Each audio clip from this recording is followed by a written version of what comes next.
Hey, Whiskey fam. So, I want to drop some information real quick because, this is something that I went through personally. That was very painful, unfortunately. So, runes. Runes is probably considered part of the real end game. Between runes, soul gear, and obviously as we develop later on, helpers, that is the true end game because that is the late game content.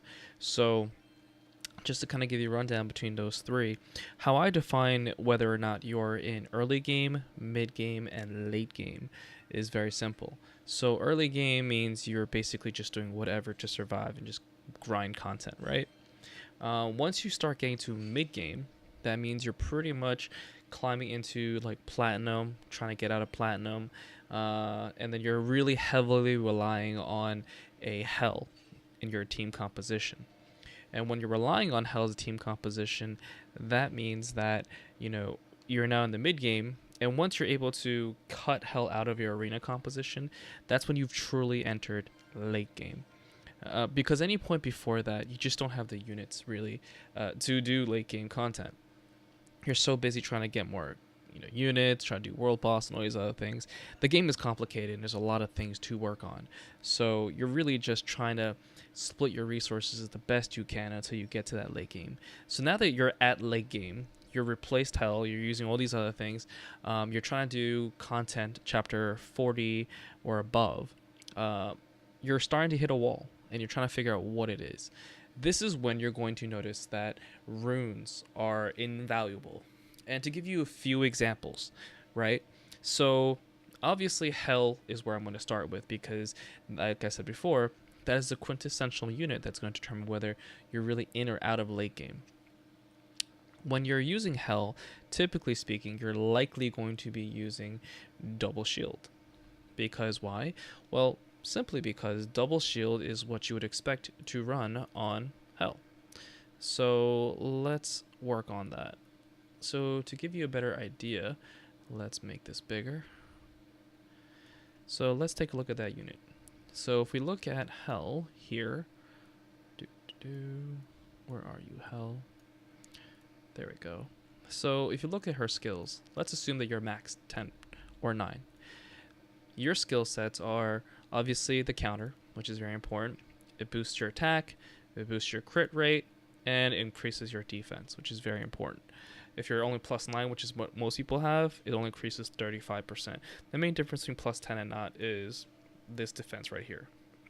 So you go from needing 2 shield runes to hit 100% defense once she goes into that point, to only needing 1 real very, very good shield rune to have 100% defense once she's on her counter. And once she's on her counter, obviously things blow up very quickly, left and right.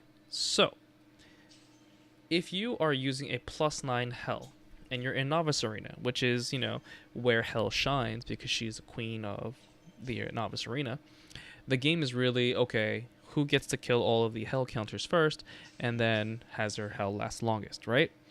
So in that aspect, normally speaking, based on this, if you have 35% defense, you're likely going to do what? You're going to try to get to 100, so you go to directly double shield. Now, if you do double shield in Novice Arena, what happens? Typically speaking, you immediately lose. Why? Because all of the good players who are running a Novice will typically run not double shield, but they will run one of 3 options, right? Either A, they'll go double vital, which I would not recommend. The most common option is really vital shield. And why is that? Simply because if you have a 6-star Hell at plus 9 versus another 6-star Hell plus 9, if you're running double shield, okay, you're going to lose. Why? Because once you attack their Hell, your Hell dies. Now, if you run 1 shield rune and 1 vital rune, you are able to attack into the Hell of the opponent, get reflected, and still survive with a reasonable amount of HP. So what that means is you are no longer going to die from the simple, oh, my hell worked first. So if my hell procs first or attacks first, typically speaking, you assume that you're automatically going to lose. Well, if you runed properly with one shield, one vital, you have enough defense and enough health where now you're going to win. Because since you've survived the first counter, when the opponent again attacks your hell, you automatically will defend it and then they will die because it's already been injured, and that's usually the circumstance that will occur. So using the proper runes is going to do a big difference in your novice arena, as well as other things. This is just the most fundamental case. And just to let you know, if you have a +9 hell 6-star versus a +9 hell 5-star, what will happen is every time you will lose to the 6-star with 19 life left. I know from personal experience. So besides shield runes, that's just a little content information for you to keep in mind. So now that we understand the importance of runes, now we can also talk about other things, right? So first, the importance of runes is how vital it is in simple interactions such as hell. Other things is it completely changes the characteristic of a unit. So the best example I could give you of that is Velfern or Mamo. So let's go to Legends, and what do I mean by going to Velfern or Mamo?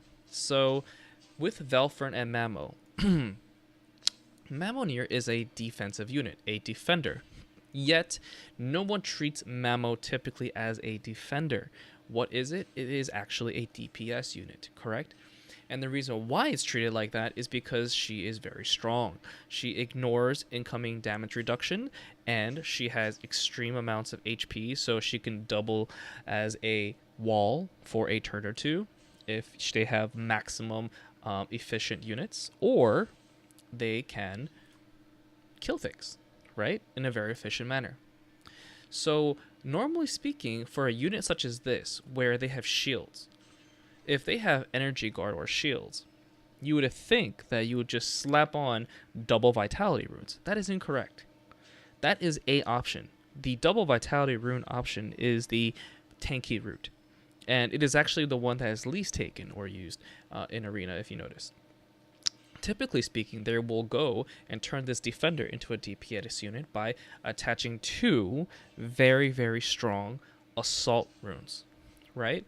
Now, if you attach 2 assault runes, if you look here at this attack power, if you attach 2 assault runes, her attack power will increase by over somewhere between 1,000 at minimum to probably like 2,500 points, right? So she now can become a unit that has somewhere between 2,000 and 3,000 attack power, which is very, very drastic. Now, obviously, again, that is assuming you have amazing runes. Now, depending on if you use vital runes or assault runes or attack increasing runes, this Mamonir completely changes in what they do. So this is another way that we see runes being vital. Velfern does the exact same thing. Normally, you would either A, attach 2 vital runes. If you feel that he's not tanky enough, you could even slap on a shield rune as well as a vital rune to not only give him more health, but also more strength or ability to sustain. Now, on the other side of it, I've seen many people, if they have a +0 Velfern, just slap on 2 assault runes so that it does the maximum damage on the first round. Now, as anyone that's used Velfern understands, Velfern really is useless until there's Graves. Now, once the second round has occurred, typically everything's pretty much at least 50% dead on the field, so that at that point, Velfern is a ticking time bomb for everything. That being understood, Velfern's useless on the first round attack.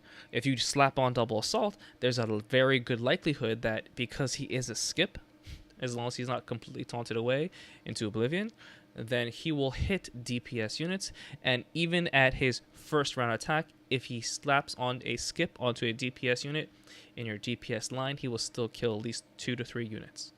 So that is why he can become a tanky build up until a assault DPS build. So that is another example of how runes can affect things. And then lastly, there is content. In content, you will oftentimes be switching different units. For example, in World Boss, if you're doing a transport, obviously, a Marin, which is obviously a unit that will normally be slapped on double rage so that you can get as maximum decomp DOT damage crits. Then you would slap on double vitality, and then he would be an amazing transport unit because he's one of the highest tank units in the game as well. So that is the 3 scenarios that we're going to work with for runes. One is simply in an arena specific instance where slight changes from the standard is required, mainly not because that is the most efficient use of the unit, but because that is what the arena dictates. The hell example, for example. And then number 2, it is the type of build that we're going to build a unit based on the runes alone. And then lastly, it is a content usage of the runes. Now that we understand that, the next thing to understand, what I'm really going to focus on here, now that we've generally understood the concept behind runing, is simply what are the runes you should be using. How do you know what rune is good and what rune is not? And how do you even know what is the maximum or the perfect rune? How do you evaluate runes, really? I had a hard time doing that. And I want to give credit to Tachi, or ex-Tachibana, for, putting me in the right place to find out this information. And this poster who 8 months ago, Zol Malton, who put this on there. So I will have links to all this information. I am not the creator of this, but I am definitely a daily user of this information. I'm not about reinventing the wheel, so I greatly appreciate his hard work or her hard work. Now, getting into that, there are multiple types of runes, right? Not only are there assault runes, but there are assault percentage runes as well as flat stat runes. What is a flat stat rune? It's basically, instead of taking a percentage and increasing it, so if you have 100 attack and you have a 50% attack rune, you're going to have 150, increases it by 50. The difference with a flat stat, obviously, is that it doesn't do percentage. It increases it by a specific flat number. Now, you would probably assume, why would I want a flat stat? Well, that's an excellent question. In many instances, you probably want a flat stat in your runes, because the most common situation you'll find yourself in is actually if you look at the prototypical units, specifically Mamo, Wilhelmina, and Foxy. So let's look at Wilhelmina. Wilhelmina is a unit that only has a pittance of 615 base attack power. That is embarrassing. Now let's add on this fact. If you have 3 attacks, it will always decrease your attack power.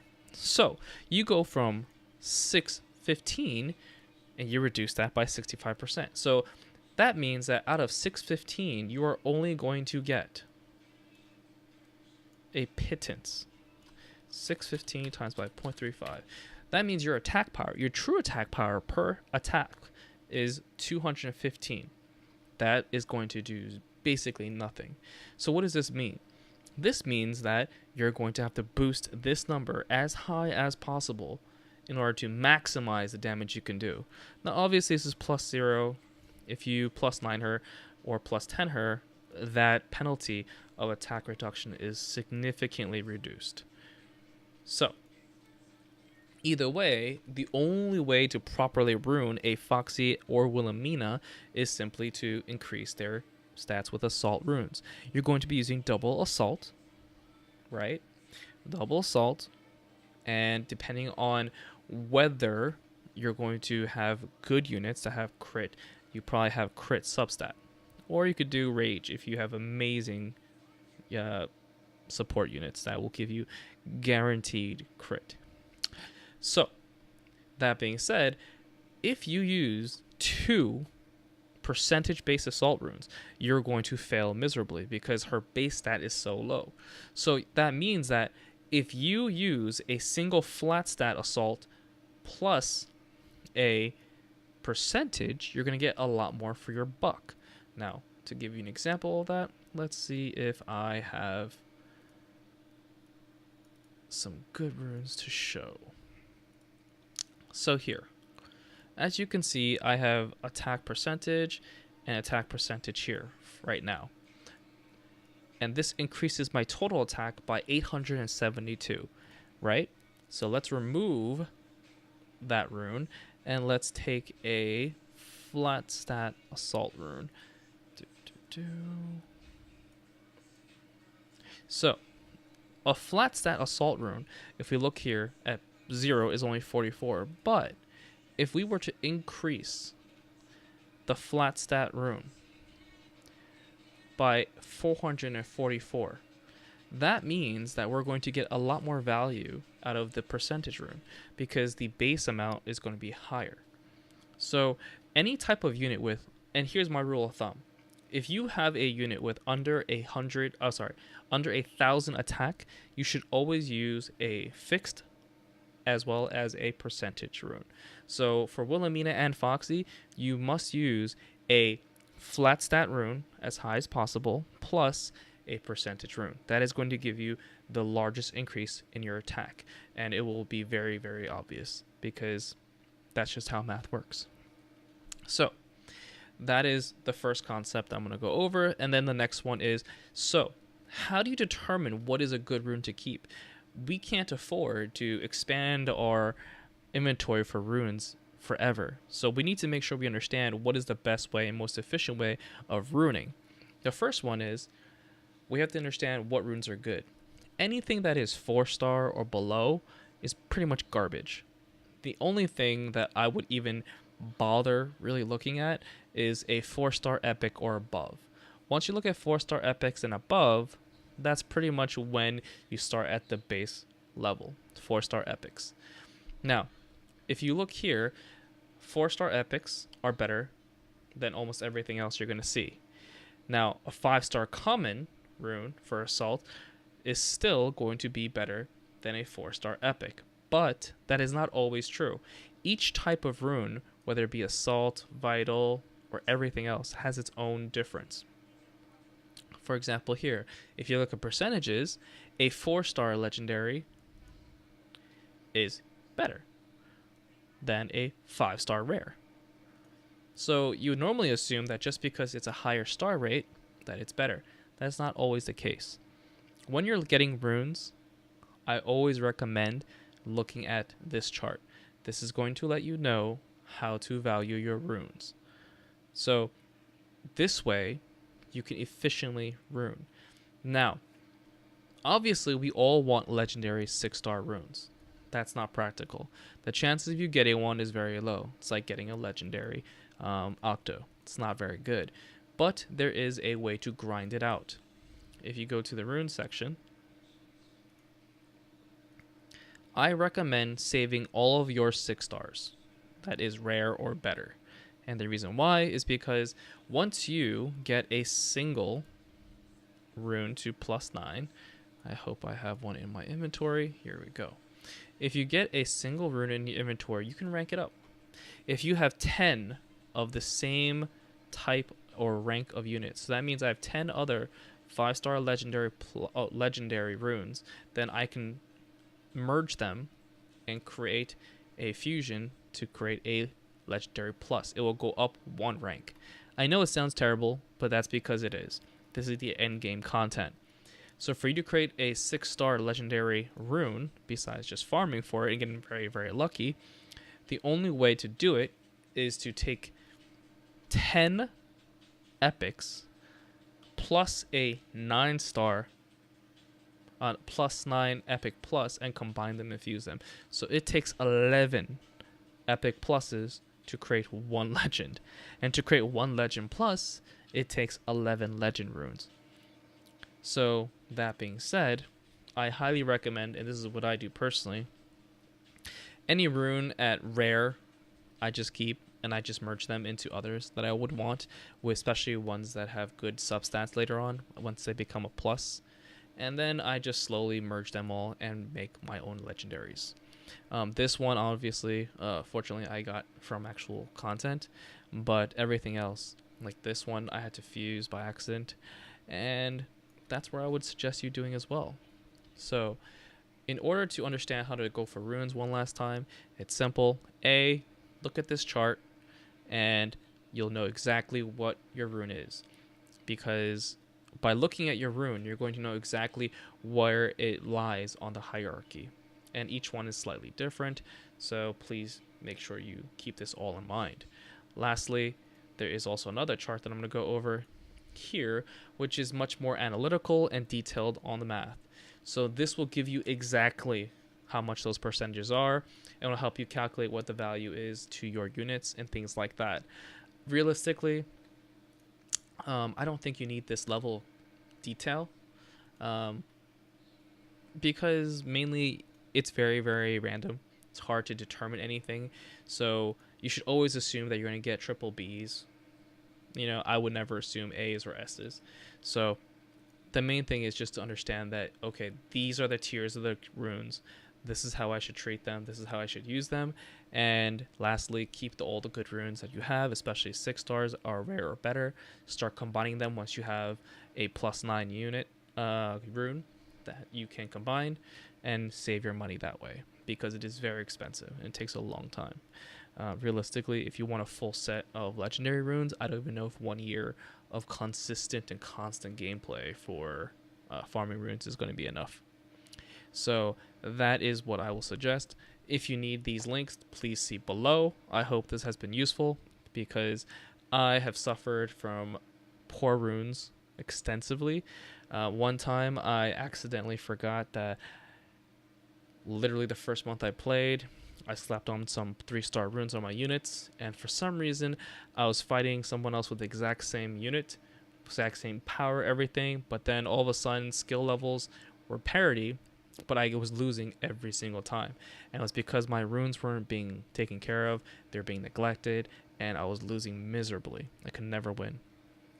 So please, please, please, remember your runes, check your units once in a while.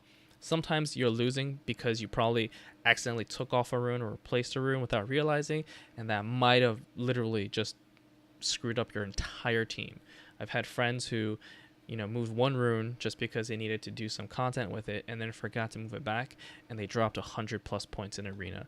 And 100+ points in high elos such as Sapphire, Ruby, and GM means that you're dropping 2 to 3 ranks. So be very careful. Okay, so that's it. This is the rune episode. I hope it's useful, because I know that once I changed my runes up and actually started focusing on it, I literally went from platinum up until I think it was Sapphire 3. So it made a big difference. That was literally, I would say, 8 or 9 ranks of difference. Okay, guys? So thanks for watching. See you later.